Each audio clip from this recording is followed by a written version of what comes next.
Goeiemôre, ek hoop dit gaan goed met jou. Ek deel graag vandag met jou 'n storie van 'n geskeide mamma. Die storie gaan so is dat hierdie vrou wat onlangs geskei is en 'n pad gestap het met 'n beraader om haar te help om weer te genees.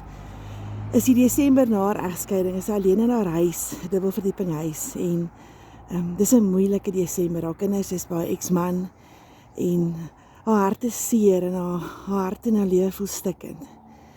En sy sê een Sondagoggend 7:00 skrik sy wakker van 'n geluid wat buitekant haar venster is en die onmiddellike gedagte wat sy het is dis dalk iemand wat besig is om haar blompotte te steel.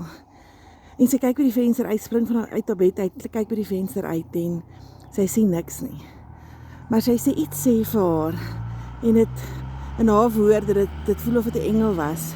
So dis die Heilige Gees wat haar gelei het om by die ander venster uit te kyk.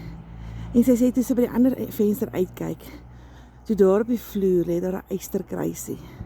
En in daai moment weet sy dat sy nie alleen is nie. In daai moment weet sy dat God saam met haar in hierdie stikkende tyd van haar lewe is. Psalm 34 vers 18 sê dat die Here is naby mense wat se harte gebreek is. En hierdie storie is my so mooi want dit is so bevestiging op daai woord en ek wil jou met hierdie storie bevestig. Miskien is jou hart gebreek, miskien is daar seer iewerste wat net nie gesond kan word nie. En ek wil jou sommer net bemoedig met die feit dat God weet van jou seer. Hy weet van jou hart wat stikkend is. En as jy aan hom vashou, sal hy jou daardeur trek. Hierdie vriendin is deur haar egskeiding. Dis jare later en sy's okay. Die Here was nog altyd by haar en die Here sal haar nooit los nie.